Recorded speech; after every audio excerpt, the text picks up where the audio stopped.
Halo, selamat datang di channel Ruang Taktik. Di video kali ini kita akan analisis big match part kedua antara Man United versus Liverpool. Di pertandingan sebelumnya, kedua tim bermain 0-0. Ada beberapa poin yang disebut di analisis pertama terjadi di pertandingan ini. Salah satunya soal kurang baiknya finishing yang di pertandingan ini sudah membaik dilihat dari jumlah gol yang tercipta. Kita akan bedah lebih detail dari sisi taktikal, perbedaan game ini dan game sebelumnya. Sekaligus mengajarkan kepada kita, meski timnya sama, formasi sama, game plan di tiap pertandingan bisa sangat berbeda. Apa saja itu? Let's go, kita bahas sama-sama.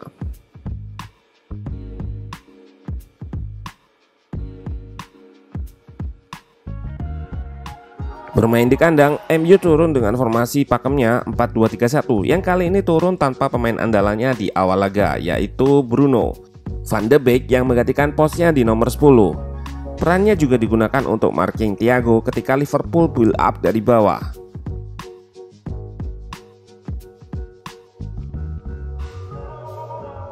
Shape MU saat melakukan press guna mengganggu build up Liverpool menjadi 4-4-2 dan turunannya.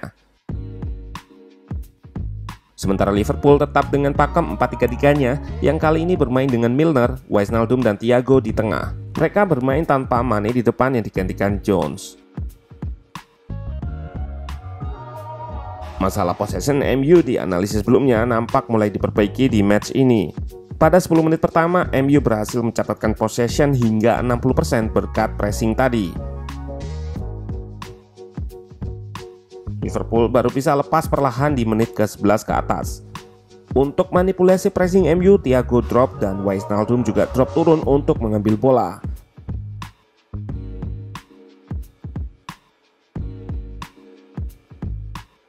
Ada 6 pemain yang berada di ruang antar lini saat gol terjadi. Ini efektif untuk memecah fokus pertahanan MU antara menjaga ruang antar lini, menjaga pemain di sayap, hingga menjaga pemain terdekat.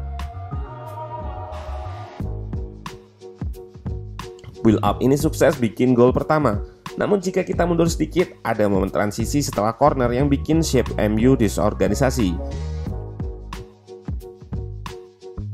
Ini yang jadi penyebab posisi Lindelof dan Maguire tertukar saat gol terjadi. Liverpool berada di atas angin dan menerapkan high press untuk merebut kembali possession-nya. Sementara MU mengakali dengan narrow di build up atau bangun serangan yang rendah dan rapat. Fullback MU nggak naik, juga rapat dan rendahnya McTominay dan Pogba saat goal kick. Ini dilakukan untuk stretch pertahanan Liverpool secara vertikal maupun horizontal. Alex Arnold di sini harus menempuh jarak yang jauh untuk press Shaw. Ruang yang ditinggalkan Alex Arnold inilah yang akan dieksploitasi oleh Rashford. Ini bikin dua center back Liverpool merapat ke arah bola. Meski gagal, bangun serangan ini sangat jelas terlihat untuk eksploitasi ruang Arnold dan akan dipindah ke sayap lain. Taktik ini digunakan di gol penyama kedudukan MU meski situasinya berbeda. Van de Beek langsung memberikan bola ke Rashford yang sudah eksploitasi ruang dari Arnold. Salah mencoba membantu track back dan dua center back Liverpool bergeser untuk menutup ruang pembawa bola. Di sisi terjauh, Greenwood sudah dalam posisi menyerang dengan berdiri di depan Robertson. Gravitasi Rashford bikin pertahanan bergeser dan eksekusi umpan diagonalnya yang perfect ditambah positioning of the ball Greenwood tadi bikin dia menerima bola langsung berhadapan dengan kiper.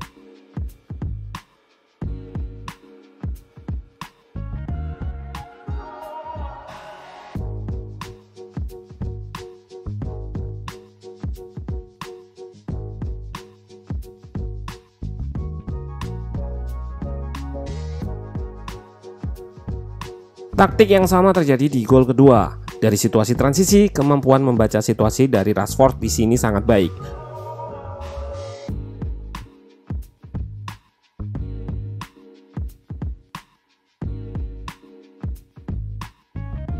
Greenwood memberikan umpan yang akurat juga untuk quick transition, senjata andalan Solskjaer.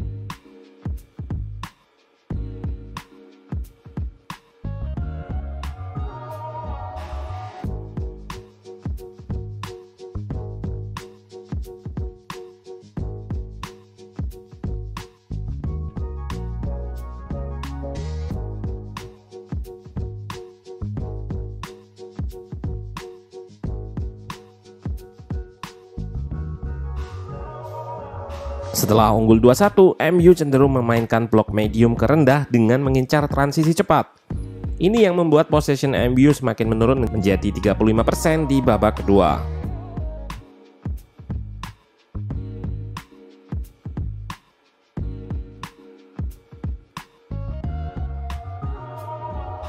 Dan dengan bermain blok yang lebih rendah, Thiago lebih punya ruang dan waktu untuk menyerang dari area yang lebih dalam. Namun MU malah kebobolan dari situasi build up yang digagalkan Liverpool karena turnover yang dilakukan Cavani. Inilah alasan kenapa MU bermain dengan melepas possession, karena Liverpool juga sangat berbahaya dalam situasi transisi dengan mengandalkan high pressingnya, mengubah situasi bertahan menjadi situasi menyerang dengan sangat cepat, dan tentunya di area yang sangat tinggi atau di pertahanan lawan.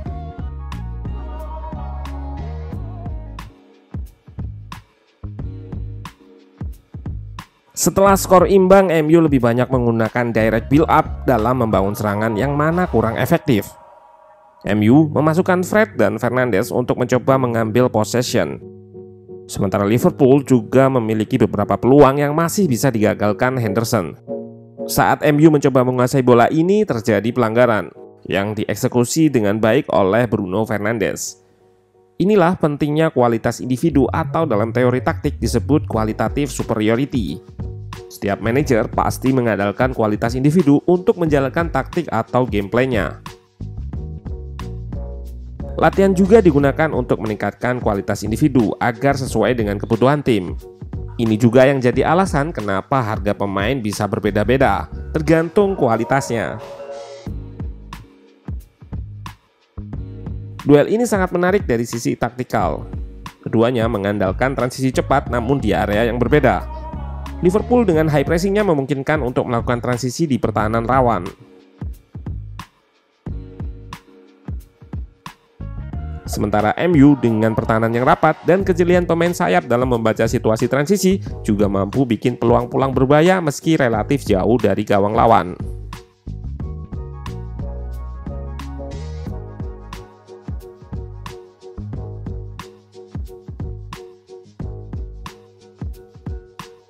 Dan taktik tidak dinilai dari bagus atau enggaknya.